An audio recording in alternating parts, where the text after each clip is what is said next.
Hello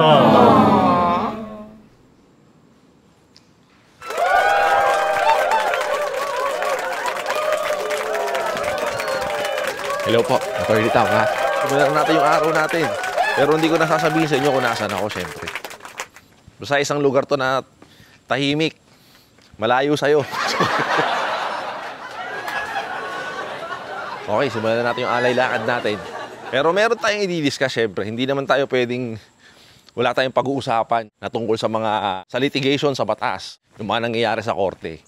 Ngayon, wala akong dalang kahit anong notes. May nagtanong kasi. So, sasagutin ko lang yung tanong. Attorney, pwede ba yung provisional dismissal pag hindi nakapag-report sa probation? Actually, I think ang ibig niya sabihin dyan is provisional dismissal. Attorney, pwede ba mag-provisional dismissal kapag hindi nakapag-report sa probation? Provisional siguro, provisional dismissal ang gusto niya sabihin, hindi probational dismissal. Okay. Pag hindi nakapag-report sa probation. Dito tayo. Taas, oh. Tignan mo.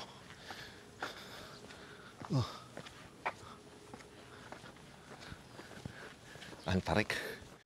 Oh. Sige, katin natin. Ang masasabi ko lang dyan, hindi pwede kasing magsama yung dismissal o kaya provisional dismissal sa probation. Hindi mo siya pwedeng hindi mo siya pwedeng i-join. Para sa akin, ha, I think mag-a-agree sa akin yung mga yung mga abogado na nasa litigation dyan. Okay, bakit?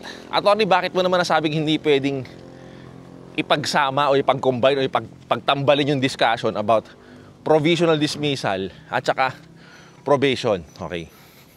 Simulan muna natin sa dismissal. Panoorin nyo yung mga vlog natin sa provisional dismissal at dismissal, ha? Tapos, motion to quash, demurrer.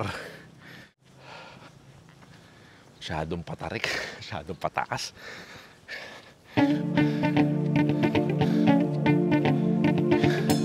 Nagsisisihan na kita.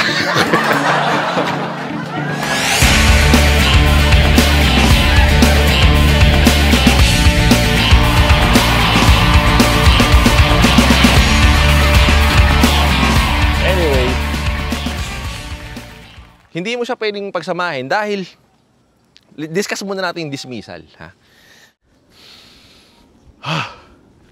Ganda ng hangin, sarap.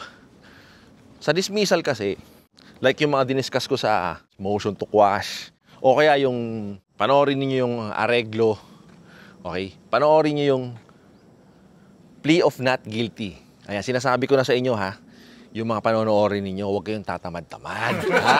Demurrer to evidence. Anong napansin nyo dyan? Okay. Kaya sinabi ko sa inyo, panoorin nyo yung plea of not guilty. Kasi ibig sabihin, pag pinag-uusapan natin ng dismissal o kaya provisional dismissal, okay, number one na iisipin natin, ha, is walang conviction. Kung accused ka, hindi ka mako-convict. Hindi ka convicted. Okay, pag pinag-uusapan natin ng dismissal, pag pinag-uusapan natin ng provisional dismissal, hindi ka convicted. Kaya sinasabi ko, panoorin mo yung plea of not guilty. Kasi during arraignment, pag nagsabi ka na, Your Honor, o binasahan ka kunyari, in-arraign ka, sinabi mo, not guilty po. Sinabi mo, not guilty. Marami nang pwede kasing mangyari dyan, eh. It's either tutuloy yung trial, magkakaroon kayo ng aregluhan, yung mga ganyan. Pag natuloy ang trial, maraming mangyayari dyan. Pero, kung ano man ang mangyari, ang kaso, may chance. Okay? Hindi naman lagi. Okay? May chance na pag nag-plea ka ng not guilty, di ba tutuloy yung mga pre-trial, trial, etc., etc., hanggang mag-judgment. Maraming mangyayari dyan. Pwede siyang ma-dismiss or pwede siyang ma-provisionally dismissed. Pwede magkaroon ng provisional dismissal sa kaso. Kapag ka nag-plea ka yung accused nag-plea ng not guilty at tumuloy na siya, pre-trial, trial, etc., etc., pwedeng ma-dismiss ang kaso. Okay? Pero, again, hindi mako-convict si accused pagka nagkaroon ng dismissal or provisional dismissal. Tandaan natin yan, ha? Kasi, halimbawa, nag-file ng motion to quash, na-grant, okay? O kaya, halimbawa, nag-file ng demurrer, Oh, tas nag-grant, o di na-dismiss yung kaso. Oh. Hindi siya na-convict, okay? O halimbawa, during pre-trial, nagkaroon ng aregluhan, na-areglo. Oh. Hindi siya na-convict, correct? So sinasabi natin, kung ma-dismiss yung kaso via motion to quash o nagkaroon ng compromise, areglo, naayos kayo sa mediation, nagkaroon ng dismissal, nag-grant ng demurrer, hindi nako-convict si accused. Okay? Ngayon, punta tayo sa probation. O, panoorin nyo yung vlog natin na probation. Probation granted, tsaka yung probation, mahalaga yan. Okay? Anong sinabi natin dyan sa vlog na yan? Isa lang ang tatandaan ninyo pag pinag-usapan natin yung probation.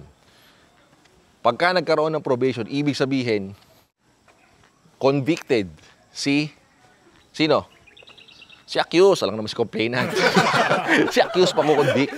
O, di ba? Kasi, nag-probation ka na, ibig sabihin, it's either guilty ka, na-guilty ka sa decision or nag-plea bargain ka. O, ano ba sinasabi natin sa plea bargain? Hindi pa sa discussion natin ng plea bargain. Diyos ko, ulit-ulit na tayo dyan. Pagka nag-plea bargain ka, ibig sabihin, umaamin ka na nagkasala ka. Umaamin ka sa kasong mas mababa kumpara doon sa kaso mo na nandun sa sa information, sa charge, yung sinarge sa'yo. Sinabi sa'yo, a murder, rape. Aamin na lang po ako sa mas mababang kaso. Homicide na lang. Panghihipo na lang. Hindi ko sure kung pwede.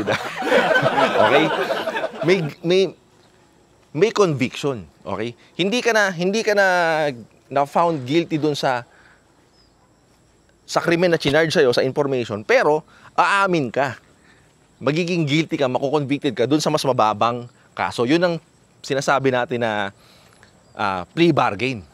But the bottom line is, convicted. Makukonvict ka, hindi madidismiss ang kaso. Na-get mo? Hindi madidismiss yung kaso. Unlike dun sa diniscuss ko kayo ng provisional dismissal, tsaka sa dismissal, dismiss ang kaso, walang conviction. Okay? Kasi may mga kaganapan kung bakit na-dismiss yung kaso. Di ba? Diniscuss natin kanina. Pero pag sinabi nating probation, convicted ka. Magpo-probation ka lang. Kaya, sinasabi ko, hindi mo pwedeng i-combine yung dismissal sa probation. Kaya yung nagtatanong sa akin, attorney, pwede bang ma-provisional dismissal yung kaso kapag kahit na hindi na nakapag-report sa probation? Hindi mo pwedeng pagtambalin yun kasi unang-una, ang probation, pag nag-probation ka, ibig sabihin, nagre-report ka, convicted ka na, nagre-report ka sa probation officer.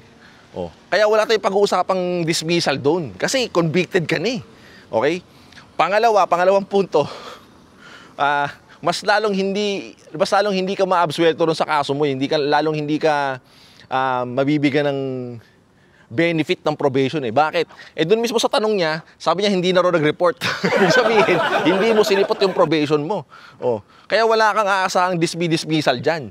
Ang ginagamit na term ng korte sa mga order pagka may probation, discharge.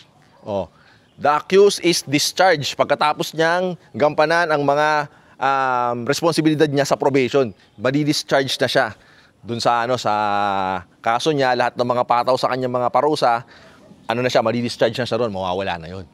Pag nasunod niya yung mga responsibilidad niya, yung mga kautosan ng korte sa kanya sa probation. Dito kasi sa tanong sa akin, attorney, mapo-provisional dismissal ba pagka hindi na subipot, hindi na nag-report sa probation? Di lalong, attorney, ano mangyayari? Hindi pala nakapag-report O di may issue ka ng warrant kasi hindi ka sumunod Di ba? Hindi ka na nga nag-report sa probation, saka pa na madi-dismiss yung kaso mo, hanip ka naman talaga, di ba? Okay ka rin, ka-special, Kaya, malinaw na sa inyo, dagdag kaalaman lang, hindi mo pwedeng, hindi natin pwedeng pag-usapan yung dismissal at saka probation. Hindi sila pwedeng mag-connect Hindi mo sila pwedeng i-combine, hindi mo sila pwedeng i-discuss ng magkasama kasi iba ang pupuntahan nila iba ang pupuntahan ng dismissal, iba rin ang pupuntahan ng probation. Okay, so I hope may natutunan na. Yung nagtanong si ate yata, babae yata. And para sa inyo rin, sa inyo lahat Magkaiba yan. Walang dismissal sa probation, okay? Pag nag-probation ka na, definitely hindi na madi-dismiss ang kaso mo. Ma-discharge ka kung masusunod mo yung probation. Okay? So, salamat po sa pakikinig. God bless. Ciao!